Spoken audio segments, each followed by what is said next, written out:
اے مرنے والے، میں وہ فرشتہ ہوں جو تیرے رزق پر مقرر کیا گیا تھا۔ میں روزانہ تیرے لیے رزق کا بندوبست کرتا تھا، تیرے لیے روٹی کا انتظام کرتا تھا، تیرے لیے روزی کا انتظام کرتا تھا، تیرے لیے روزی تلاش کرتا تھا۔ وہ کوئی اور نہیں تھا، وہ میں ہی تھا جس کی وجہ سے تو زندگی میں ایک رات بھی بھوکا نہیں سویا تھا۔ وہ کوئی اور نہیں تھا، وہ میری ہی وجہ تھی۔ وہ سب کچھ میں ہی کرتا رہا اللہ کے حکم پر۔ تیرے نصیب کی کتابوں میں جتنا کچھ تیرا رزق لکھا گیا تھا وہ سب میں نے تیرے پاس پہنچا دیا۔ نہ اس میں کمی ہوئی نہ دیر ہوئی، نہ کمی ہوئی نہ اس میں نہ دیر ہوئی، نہ زیادہ ہوا نہ ہی کم ہوا۔ اب میں نے دھرتی کا چپا چپا چھان مارا ہے، آج کے دن میں نے دھرتی کا چپا چپا چھان مارا ہے۔ تیرے لیے روٹی کا ایک ٹکڑا بھی باقی نہیں رہا، ایک لقمہ بھی باقی نہیں رہا۔ تو یوں سمجھ لے کہ گندم کا ایک دانہ بھی تیرے لیے باقی نہیں رہا۔ تیرے نصیب کا رزق سب ختم ہو چکا ہے۔ مرنے والا فرشتے کی یہ بات سن کر سوچتا ہے کہ میں نے دنیا میں اتنا مال کمایا، اتنا پیسہ کمایا، اتنی محنت کی، دن رات ایک کی، اور اپنے پیچھے بہت سارا مال چھوڑ کر جا رہا ہوں۔ یہاں پر مجھے حضرت غوث اعظم کا ایک جملہ یاد آ گیا۔ میری قوم کے نوجوانوں، حضرت سیدنا غوث اعظم نے فرمایا تھا، او ماڑی بنانے والے، او محل بنانے والے، ماڑی بنا رہا ہے تو، محل بنا رہا ہے تو، بسیں گے کوئی اور، حساب تجھے دینا پڑے گا۔ حلال و حرام کی تمیز کیے بغیر مال جمع کر رہا ہے تو، بینک بیلنس بہت زیادہ کر رہا ہے تو مر جائے گا۔ کھانے والے کھائیں گے، حساب تجھ سے لیا جائے گا۔ وہ اپنے پیچھے بہت سارا مال چھوڑ کر جا رہا ہے مرنے والا سوچتا ہے کہ میں نے اتنا سارا مال کمایا، اتنی محنت کی، دن رات ایک کی، اور اپنے پیچھے بہت سارا مال چھوڑ کر جا رہا ہوں، لیکن افسوس کہ اس مال میں سے آج مجھے ایک نوالا بھی نصیب نہیں، ایک نوالا بھی نصیب نہیں۔ جو کچھ میں نے جمع کیا وہ سب یہیں رہ گیا۔ میرے نصیب کا ایک ایک نوالا اس مال سے ختم ہو چکا ہے، اور اب میرے لیے کچھ بھی باقی نہیں رہا دنیا میں۔ ابھی پہلے فرشتے سے بات چیت ختم نہیں ہوتی کہ اتنے میں دوسرا فرشتہ آسمان سے زمین پر اترتا ہے، اور یہ میت کے پیروں والی سائڈ سے کھڑا ہو جاتا ہے۔ دوسرا فرشتہ آسمان سے زمین پر اترتا ہے، مرنے والے کے پیروں والی سائڈ سے کھڑا ہو جاتا ہے، پھر بلند آواز سے کہتا ہے، او مرنے والے، میں وہ فرشتہ ہوں جسے تیرے پانی پر مقرر کیا گیا تھا۔ میری ڈیوٹی تھی کہ دنیا میں جہاں کہیں تیری قسمت کا پانی ہو، میں وہ پانی ڈھونڈ کر تلاش کر کے تیرے تک پہنچاؤں، چاہے وہ سفر میں ہو یا گھر میں ہو، قریب ہو یا دور ہو۔ لیکن افسوس، آج میں نے دنیا کا چپا چپا چھان مارا ہے، آج میں نے دھرتی کا چپا چپا چھان مارا ہے۔ ہر گلی ہر کونے میں میں نے دیکھا، مگر مجھے تیری قسمت کا ایک قطرہ پانی بھی نظر نہیں آیا، تیرے لیے ایک قطرہ پانی کا بھی باقی نہیں بچا۔ میں نے اپنی ڈیوٹی نبھانے میں ذرا بھی غفلت نہیں کی، دھرتی کا چپا چپا چھان مارا صرف تیرے لیے کہ تجھے ایک گھونٹ میسر ہو جائے، ایک گھونٹ پانی کا مل جائے۔ جو حکم ملا تھا میں نے وہ پورا کیا۔ اللہ نے میری ڈیوٹی لگا دی تھی نا، اللہ نے میری ڈیوٹی لگا رکھی تھی کہ میں نے تجھے پانی تلاش کر کے تیرے حلق کے نیچے لے کر جانا ہے۔ اب پوری دنیا میں، روئے زمین میں نے چپا چپا چھان مارا ہے، تیرے لیے پانی کا ایک قطرہ بھی باقی نہیں رہا۔ لہٰذا میں تمہیں بتلانے کے لیے آیا ہوں، آخری مرتبہ تیرے پاس آیا ہوں، تمہیں بتلانے کے لیے آیا ہوں کہ دنیا میں تیرے نصیب کا ایک گھونٹ پانی کا بھی نہیں بچا ہے، ایک گھونٹ پانی کا بھی نہیں بچا۔ لہٰذا اب تو اگلی دنیا کی طرف جانے والا ہے۔ مرنے والا چیخنے کی کوشش کرتا ہے یہ خبر سن کر کہ میرے لیے پانی کا ایک گھونٹ بھی باقی نہیں بچا دنیا میں۔ مرنے والا رونے کی، چیخنے کی کوشش کرتا ہے مگر چیخ نہیں سکتا، بس اس کی آنکھوں سے آنسو نکلتے رہتے ہیں۔ میرے محترم بھائیو، آپ نے غور کیا ہوگا کہ مرنے والے کی آنکھوں سے آنسو نکل رہے ہوتے ہیں۔ آپ کے ارد گرد حق ہمسائے، آپ کے گھر والوں میں سے جب کسی کا انتقال ہوا ہوگا، آپ نے غور کیا ہوگا کہ انتقال کے وقت، روح کے نکلتے وقت مرنے والے کی آنکھوں سے آنسو نکلتے ہیں، آنسو نکل رہے ہوتے ہیں۔ دراصل وہ اسی وجہ سے نکل رہے ہوتے ہیں کہ اب اس کا دنیا میں رزق اور پانی کا ایک گھونٹ بھی باقی نہیں رہا، نہ تو روٹی باقی رہی ہے، نہ تو ایک گھونٹ پانی کا باقی رہا ہے، ایک گھونٹ تو کیا ایک قطرہ بھی باقی نہیں بچا، کیونکہ اب اسے یقین ہو گیا ہوتا ہے کہ میں اپنی بیوی بچے، اپنا مال سب کچھ چھوڑ کر اگلے جہان کو جا رہا ہوں۔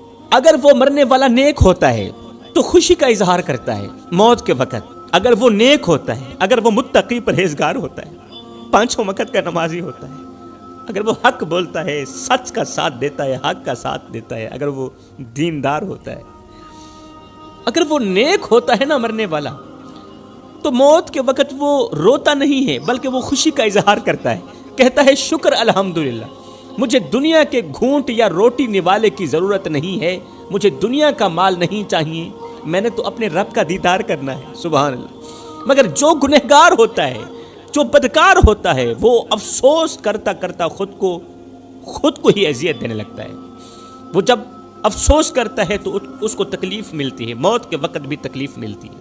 ابھی دوسرے فرشتے سے بات ختم نہیں ہوتی کہ اتنے میں تیسرا فرشتہ آسمان سے زمین پر اترتا ہے۔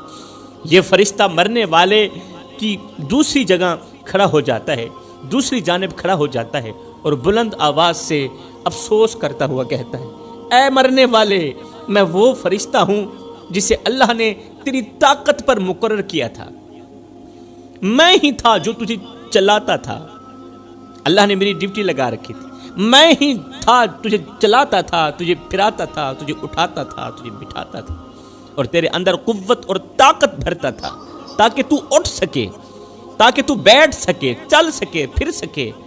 میں نے اللہ کے حکم سے تیرے اندر وہ طاقت بھری تھی جس کی وجہ سے تو مشکل کام آسانی سے کر لیتا تھا، مشکل ترین کام آسانی سے کر لیتا تھا، جس طاقت کے سہارے تو ہاتھیوں کو اٹھا لینے کی باتیں کرتا تھا، شیروں کو نچا لینے کے دعوے کرتا تھا، ہاتھیوں کو اٹھاتا بھی تھا، تو شیروں کو اپنی ایک انگل کے اشارے سے نچاتا بھی تھا، پہلوانوں کو گرا دیتا تھا، بڑے بڑے بہادروں کو ہرا دیتا تھا۔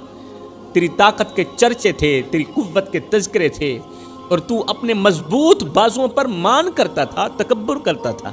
مگر افسوس، آج میں نے زمین کے ہر ایک کونے پر نظر دوڑائی ہے، پوری زمین چھان ماری ہے، دھرتی کا چپا چپا چھان مارا ہے، لیکن مجھے کہیں بھی تیرے حصے کی طاقت نہیں ملی۔ آج میں تجھے وہ قوت اور وہ طاقت مہیا کرنے سے قاصر ہوں جو کبھی تیرا مان ہوا کرتی تھی طاقت، کیونکہ اللہ نے تیرے حصے کی طاقت اس دنیا سے ختم کر دی ہے۔ انسان کتنا کمزور ہے میرے بھائیو، انسان کمزور پیدا ہوتا ہے مگر طاقتور ہوتے ہی خود کو خدا سمجھنے لگ جاتا ہے۔ ہاں کمزور پیدا ہوتا ہے مگر 4 دن کی مہلت پا کر حضرت انسان اپنی اوقات بھول جاتا ہے۔ جب انسان اپنی اوقات بھول جاتا ہے تو پھر اسے اتنا پتہ بھی نہیں رہتا کہ مٹی کا کھلونا جیتے جی تو بہت شور مچاتا ہے، لیکن جب مرتا ہے تو پھر مر ہی جاتا ہے۔ اے حضرت انسان، تیرے غرور کی اوقات تو بس اتنی سی ہے، تیرے تکبر کی اوقات تو بس اتنی سی ہے کہ جب تو دنیا میں آیا تھا تو لوگوں نے ہی تیرے ننگے وجود کو ڈھانپا تھا، اور جب تو دنیا سے گیا تھا، مرا تھا، تو لوگوں نے ہی تیرے ننگے وجود کو ڈھانپ کر تجھے رخصت کیا تھا۔ تو غرور کس بات کا کرتا ہے؟ ایک قبرستان کے اوپر لکھا تھا، قبر کے ایک پتھر پر لکھا تھا کہ منزل تو تیری یہی تھی، بس زندگی گزر گئی آتے آتے، اور نادان کیا ملا تجھے اس دنیا سے، اپنوں نے ہی دفنایا تجھے جاتے جاتے۔ اے بندے، نہ کفن میں جیب ہے، نہ قبر میں الماری ہے، اور کمال کی بات تو یہ ہے کہ موت کا فرشتہ رشوت بھی نہیں لیتا، موت کا فرشتہ رشوت بھی نہیں لیتا۔ اللہ اکبر۔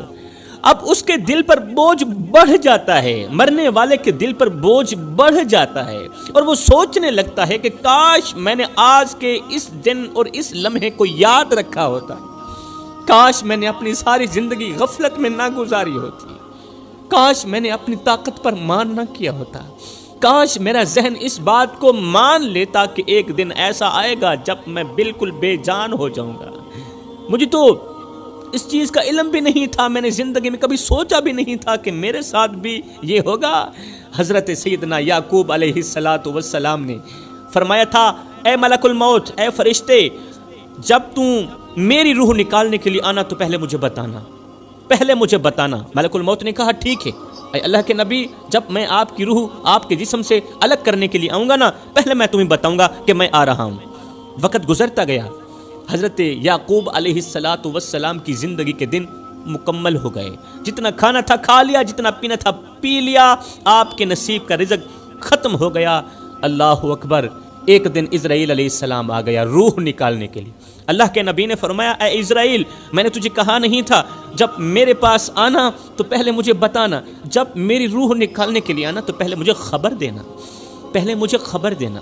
ملک الموت نے کہا اے اللہ کے نبی ایک بار نہیں 10 مرتبہ میں تمہیں بتا چکا ہوں کہ میں آپ کے پاس آ رہا ہوں, تیاری کر لیں. اللہ کے نبی نے فرمایا وہ کس طرح؟ ملک الموت نے کہا آپ کی داڑھی کے سفید بال یہ میرا قاصد ہی تو تھا. داڑھی پہلے سیاہ تھی پھر سفید ہو گئی, وہ جو سفیدی تھی وہ سفیدی نہیں, وہ میرا قاصد ہی تھا کہ اب میں آپ کے پاس آنے والا. آپ کے ہی محلے میں فلاں جگہ پر فوت کی ہوئی تھی, کوئی مرا تھا, آپ نے جنازہ پڑھایا تھا.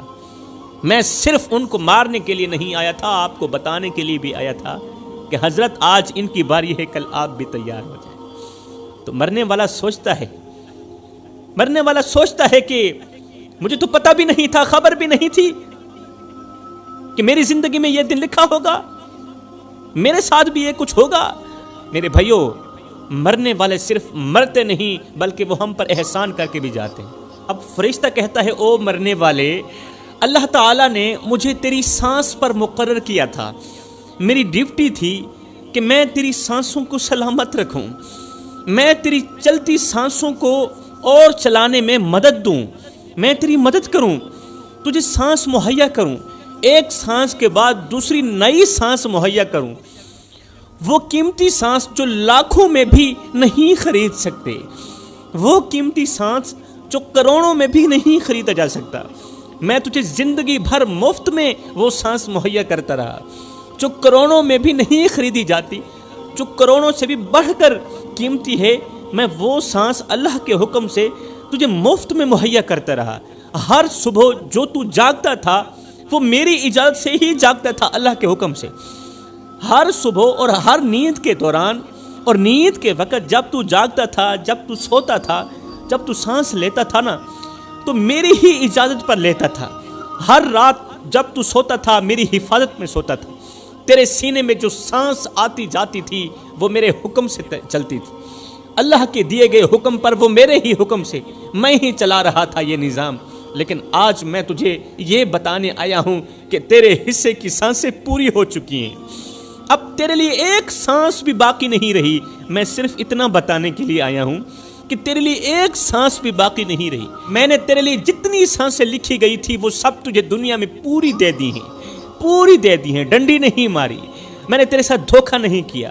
اب نہ میں تجھے ایک سانس آگے دے سکتا ہوں اور نہ ہی ایک لمحہ پیچھے کر سکتا ہوں تیرے لیے, کیونکہ اللہ کے حکم سے تیرے نصیب کی سانسیں اس دنیا میں ختم ہو چکی ہیں. فرشتے کی یہ بات سن کر کہ اللہ کے حکم سے تیرے نصیب کی سانسیں اس دنیا میں ختم ہو چکی ہیں, فرشتے کی یہ بات سن کر مرنے والا اندر سے ایک دم ٹوٹ جاتا ہے, جس طرح وہ مرنے سے پہلے مر چکا ہو. اسے یقین ہو جاتا ہے کہ اب واپسی کا کوئی راستہ نہیں ہے, اب نہ سانس باقی ہے, نہ طاقت, نہ پانی, نہ رزق. اور وہ سمجھ جاتا ہے کہ اب اصل سفر شروع ہونے والا ہے, اب اگلے جہان والا سفر شروع ہونے والا ہے. وہ سفر جس میں دنیا کی کوئی چیز ساتھ نہیں جائے گی, کوئی چیز ساتھ نہیں جائے گی. میں نے کہا ہے نا, نہ کفن میں جیب ہے, نہ قبر میں الماری ہے. اور کمال کی بات تو یہ ہے کہ موت کا فرشتہ رشوت بھی نہیں لیتا. اس کے بعد پھر کیا ہوتا ہے, حضرت سیدنا اسرائیل علیہ السلام جسے ملک الموت کہا جاتا ہے, مرنے والے کی چارپائی پر لیٹے ہوئے شخص کی روح نکالنا شروع کر دیتے ہیں. انسان کی یہ روح پیروں سے نکلتی ہوئی اوپر کی طرف آتی ہے, سر کی طرف آتی ہے, اور جب یہ روح دل اور پھیپھڑوں تک پہنچتی ہے تو یہ وہ لمحہ ہوتا ہے کہ جب انسان پہلی مرتبہ فرشتوں اور شیطانوں کو دیکھتا ہے. پہلی مرتبہ فرشتے کو بھی اپنی آنکھوں سے دیکھتا ہے اور شیطان کو بھی پہلی مرتبہ اپنی آنکھوں سے دیکھتا ہے. وہ سب کچھ جو دنیا میں آنکھوں سے اوجھل تھا اچانک اس کے سامنے آ جاتا. فرشتے اوجھل تھے, اس کے سامنے آ جاتے. شیطان اوجھل رہتا ہے دنیا میں, مگر موت کے وقت مرنے والے کی بالکل آنکھوں کے سامنے آ جاتا ہے. اور جب یہ روح مکمل طور پر نکل جاتی ہے تو انسان کی آنکھیں مکمل طور پر کھل جاتی ہیں.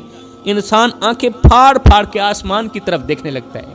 جسم بے جان ہوتا ہے مگر آنکھیں حقیقت دیکھ رہی ہوتی ہیں, اور انسان آسمان کی طرف دیکھنا شروع کر دیتا ہے. یہی وہ لمحہ ہوتا ہے جب وہ پہلی مرتبہ اپنی روح کو آسمان کی طرف جاتا ہوا دیکھتا ہے مرنے والا. میرے محترم بھائیوں، آج کا نوجوان بہت ہی غافل ہو چکا ہے، آج کے نوجوان بہت ہی غافل ہو چکے ہیں۔ آج کے نوجوان زندگی رب کی مرضی کے مطابق نہیں گزارنا چاہتے، بلکہ اپنی مرضی کے مطابق گزارنا چاہتے ہیں اور گزار رہے ہیں۔ اپنی قیمتی زندگی کو غفلت کے نام کر دیا۔ اے نوجوان، ذرا سوچ جب وہ لمحہ آئے گا کہ آپ کا جنازہ تیار ہوگا، ماں رو رہی ہوگی، بیوی چیخ رہی ہوگی، بچے آپ کے سینے سے لپٹ کر رو رہے ہوں گے، گھر کا ہر کونا ماتم کر رہا ہوگا، اور ہر آنکھ میں ایک ہی سوال ہوگا کہ یہ سب اتنا جلدی کیوں ہو گیا، یہ سب اتنا جلدی کیسے ہو گیا، ہم نے تو سوچا بھی نہیں تھا۔ کوئی آپ کو روک نہیں سکے گا، کوئی آپ کو اپنے ساتھ نہیں رکھ سکے گا، کیونکہ موت کے وقت کی گھڑی میں نہ ماں کی دعا کام آئے گی، نہ بچوں کی چیخیں کام آئیں گی، کیونکہ اس وقت تمہارا وقت ختم ہو چکا ہوگا۔ پھر وہ لمحہ بھی آئے گا جب 4 آدمی آپ کو اپنے کندھوں پر اٹھائیں گے، ہزاروں لوگوں کے بیچ آپ جا رہے ہوں گے، لیکن آپ بول نہیں سکیں گے۔ دل کے اندر بہت کچھ کہنے کو ہوگا، مگر زبان ہمیشہ کے لیے بند ہو چکی ہوگی۔ آپ کی زبان بند ہوگی، آپ کے ہاتھ پاؤں رک گئے ہوں گے، اور جسم کی خاموشی صاف بتا رہی ہوگی کہ اب اس جسم کے اندر کچھ بھی باقی نہیں رہا۔ اب اس جسم کے اندر نہ طاقت ہے، نہ قوت ہے، نہ تو اس کے اندر اختیار ہے۔ اب اختیار ختم ہو گیا ہے، اب طاقت ختم ہو گئی۔ اور سب سے خوفناک لمحہ جب آپ کو قبر میں اتارا جائے گا، وہ جگہ جہاں نہ آواز جاتی ہے، نہ کوئی لوٹ کر دیکھتا ہے۔ سفید کفن میں لپٹے ہوئے جسم کو 4 آدمی قبر کے اندر اتاریں گے۔ اللہ فرماتا ہے، او میرے بندے، شکر کر، ہم نے تجھے موت عطا کر دی، اور ہم نے تجھے قبر جیسا خوبصورت مکان دیا۔ کتا بھی تو مر جاتا ہے، گھسیٹ کے روڑی پہ ڈال دیا جاتا ہے۔ بکری بھی تو مری تھی، گھسیٹ کے روڑی پہ ڈال دی گئی۔ اے میرے بندے، اگر تجھے بھی گھسیٹ کر روڑی پہ ڈال دیا جاتا تو کیا تھا؟ اگر تیری میت کو بھی جلا دیا جاتا تو کیا تھا؟ فرمایا، نانا، یہ میرا شاہکار ہے، پہلے اسے غسل دو، پھر اس کو چٹا لباس پہنا دو، لٹھے کا سوٹ پہنا دو۔ میرے شاہکار نے ساری زندگی غربت میں گزاری ہے، کبھی مہنگا سوٹ نہیں پہن دیکھا، کبھی لٹھے کا سوٹ نہیں پہن دیکھا۔ اسے لٹھے کا سوٹ پہنا دو، اور جگہ جگہ پر خوشبو بھی لگا دینا، جگہ جگہ پر خوشبو لگا دینا۔ آج دشمن بھی تیرا منہ دیکھنے آ رہا ہے، آج زمانہ تیری زیارت کرنے کو آ رہا ہے۔ ایمان سے بتا، کیا یہ تیرا کالا چہرہ دکھنے کے قابل ہے؟ کیا یہ زیارت کے لائق ہے؟ یہ تیرا پروٹوکول ہے۔ اللہ تعالیٰ نے تجھے کتنی عزت دی۔ پھر فرمایا، اسے اٹھاؤ، قبرستان کی طرف لے جاؤ۔ آج لوگوں نے تجھے اپنے کندھوں پر اٹھایا ہوا ہے۔ فرمایا، ایک بندہ بھی نہیں، 4 بندے اٹھائیں، اور ہاں، کندھا بھی بدلتے رہنا، اور ہاں، آہستہ آہستہ چلنا، کہیں میرے شاہکار کو دھکا بھی نہ لگ جائے۔ آج تو دلہا بنا ہوا ہے، زمانہ تیری بارات بنی ہوئی ہے، اور تیرا پروٹوکول اتنا ہے کہ آج امام کعبہ بھی آ جائے تو وہ بھی پیچھے ہے، تیری لاش آگے ہے۔ اب میرا اللہ فرماتا ہے، میرے بندے، دیکھ تو صحیح، ہم نے تیرے ساتھ کتنا اچھا سلوک کیا، ہم نے تجھے کتنی عزت دی ہے۔ بتا تو صحیح، تو نے ہمیں کیا کچھ دیا ہے؟ کیا کچھ دیا ہے ہمیں؟ ہم نے تجھے دیکھنے کے لیے آنکھیں دی، چھونے کے لیے ہاتھ دیے، چلنے کے لیے پیر دیے۔ ایک آنکھ خراب ہو جائے، میں لاکھوں کروڑوں روپے لگا دینے کو تیار ہوں کہ کسی نہ کسی طرح وہ آنکھ، وہ نظر واپس آ جائے، دوبارہ واپس لوٹ آئے۔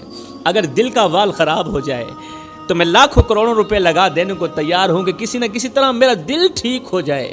فرمایا، یہ آنکھیں، یہ دل، یہ گردے، یہ پھیپھڑے، یہ وہ قیمتی چیزیں ہیں جو لاکھوں کروڑوں سے بھی زیادہ قیمتی ہے۔ مزے کی بات نہ بتاؤں، یہ سب کچھ میں نے تمہیں مفت میں دے دیے، یہ سب کچھ میں نے تمہیں مفت میں دیا ہے، کبھی اس کا بل نہیں مانگا، کبھی اس کے پیسے نہیں مانگے۔ اے بندے، پھر ہمارا حق بنتا ہے کہ ہم اپنے رب کا شکر ادا کریں، پھر ہمارا حق بنتا ہے کہ ہم اٹھیں تو شکر کرتے ہوئے، ہم بیٹھیں تو اپنے رب کا شکر کرتے ہوئے، ہم سانس لیں تو ہر سانس کے بعد گزری ہوئی سانس کا شکر ادا تو ہونا چاہیے نا۔ اتنی تو وفا کر کے جائے نا، اتنی تو وفا کر کے جائے نا۔ اے بندے، آ جا اس کریم رب کی چوکھٹ پر جو 1 ماں سے نہیں 70 ماں سے بڑھ کے محبت کرنے والا ہے۔